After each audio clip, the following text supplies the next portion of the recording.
Like me, many of you will be perplexed by what is sometimes referred to as the OMNICAUSE, where typically hard-left activists unite over a variety of issues which do not seem to have any obvious link. You may see trans rights protests frequented by keffiyeh-clad students simultaneously displaying their support for the Palestinian cause, or climate activists demanding our borders be abolished. This important interruption is brought to you by ExpressVPN. Protect your money and your identity. Click the link in the description or scan the QR code here to get ExpressVPN right now and save up to 73% on annual plans today. Right, let's get back into it. And more recently, the alliance between sectarian Islam with trans rights activists, an alliance which is already fraying at the seams, who would have thought, with the departure of Adnan Hussein and Iqbal Muhammad from your party after accusations of transphobia for stating that women should have the right to single-sex spaces. I was made aware of what I would consider the ultimate OMNICAUSE protest being held at the University of Cambridge.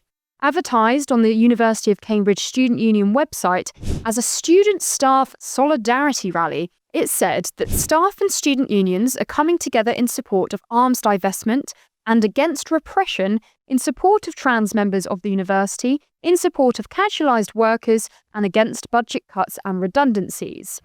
I went to speak to those at the Solidarity rally as I had some questions about how all of these causes were linked, what was meant by repression, and whether a Zionist who agreed with trans rights, or even a pro-Palestinian who is opposed to the removal of female-only spaces, would be welcome. Well, look, the fundamental thing, this is about supporting the higher education workers going into dispute over pay. So, I'd say everyone who stands with those workers and wants to support them absolutely is welcome here, but that doesn't mean we leave other issues at the door. Absolutely we support trans people, we support the Palestinians, we support the fight against climate change and all these other things. It's about creating a fundamentally different type of society where workers aren't exploited, and of course those other issues are really important too. To my surprise, it seemed as though many of those in attendance, and this chap in particular, was genuinely at the rally due to budget cuts and redundancies. I felt I'd been rather misled by the advert, and this was in fact not the ultimate OMNICAUSE solidarity rally I had been led to believe. So I dug deeper, which seemed to confuse him as well. We were both confused. I think these are quite strange questions to ask. That's how it was advertised. I think these are quite strange questions to ask of a strike rally. I think the fundamental thing, university workers are being exploited. They're being offered a 1.4% pay rise when inflation on RPI is nearly 5%. That's a huge real terms pay cut. Absolutely condemn that. Absolutely encourage them to go on strike, and not just to go on strike for 1 or 2 days, but to go on strike repeatedly in an escalating way until they can win and drive this government back, force them to pay workers properly, and drive them out of office.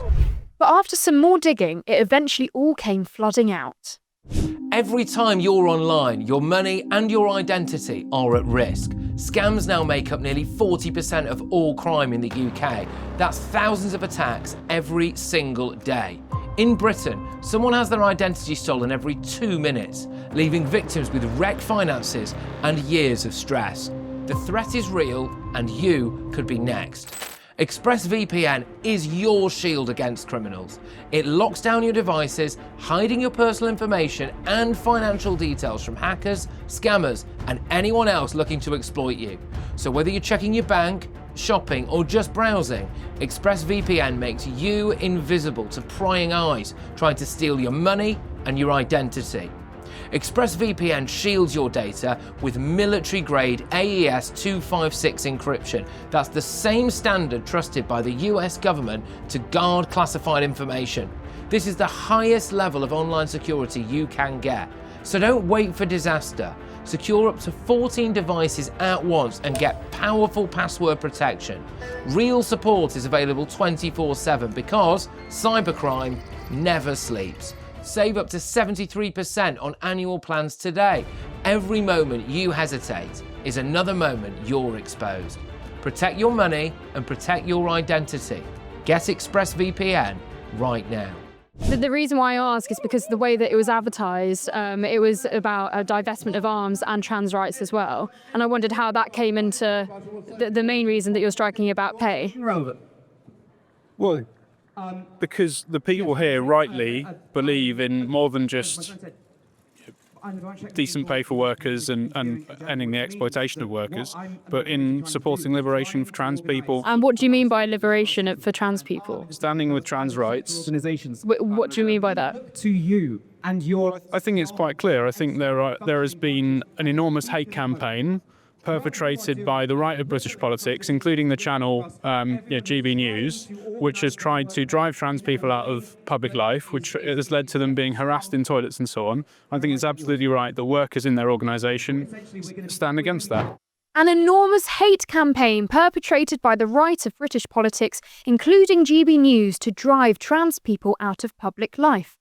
I wonder how For Women's Scotland, the group that won at the Supreme Court, which ruled that women do have the right to single-sex spaces, would think of this description, or the countless other left-wing women who the Free Speech Union have helped after they were persecuted for expressing their view that women should have the right to single-sex spaces. Alas, I kept going. Do you believe that women should have the right to single-sex spaces? I think that's a complete distortion of the issue, which is about a hate campaign that's been there to drive trans people out of public life, to portray trans people as a danger to women, which is a complete distortion. And also, I bring it back to, this is about workers' pay and workers going on strike for decent pay. But lots of women would say that they really want single-sex services. It's not about trans people, it's about keeping men out of their spaces. Well, Now, can I have. trans women aren't men, but also fundamentally, as I say, this is about workers going on strike for higher pay. But if trans women aren't men, why are they trans? This is a very, very strange line of questioning. That was one of the aspects of this protest about trans rights as well. That's why I'm asking. More confusion. As I said, we support trans rights, But absolutely. you don't support women's rights to single-sex spaces. Well, we support trans rights, and we, of course, as socialist feminists, who support women in and all aspects of the fight against women's oppression. But it's not trans people who are the threat to women. Why is it that successive governments have cut domestic violence services, rape crisis services? Let's look at the actual issues rather than a dog whistle that paints trans people as the problem. There we go, ladies. Your rights are just a dog whistle. Lots of women who have been victims of rape really do want single-sex services. So even if they have cut the funding to rape crisis shelters, if they're not single-sex, then what's the point in having a women's rape crisis shelter if it's not just for women? Well, I think you cannot solve these problems without funding all of these services properly. But also, when you look at where this is coming from, when you look at the far-right organisations that have weaponised this issue, those are organisations that are absolutely full to the brim of men who have a history of violently abusing women. And those are people that your organisation has platformed repeatedly. Like who? Like Tommy Robinson. Ah, yes, because Sex Matters, For Women's Scotland, the LGB Alliance and Scottish Lesbians are all organisations full of men with a history of violence against women and, of course, huge allies with Tommy Robinson. Something tells me that this man isn't a GB News viewer, as he would know that Tommy Robinson hasn't been platformed on the channel. If we want to talk about violence against women, let's look at the real issues. Let's look at the far right who perpetrate it, and let's look at the Tories and Labour who cut funding for services for women who need it. Ah, yes, I didn't think it would be long until we got onto the far right, and I wonder which women's services he would like to see funded, presumably the ones that let men in as well? So do you think that people's concerns about migrant hotels are completely unfounded? And if you want to talk about violence against women, what about the fact they are disproportionately represented in sexual violence statistics? It's just misinformation. It's very clear that the overwhelming majority of people who have convictions for carrying out sexual violence in this country are white, and fundamentally it's not a question of race. That's because most people in this country are white, though. Yes, exactly. Another leftist who doesn't understand per capita. What a surprise! So it's not. I'm talking about disproportionate. So Afghans have been found to be 3 times more likely to commit sexual violence, and they're the single biggest category of people coming over in boats. Do you not think that should be a concern to women? Especially if they're coming from a society that treats women in a really medieval way?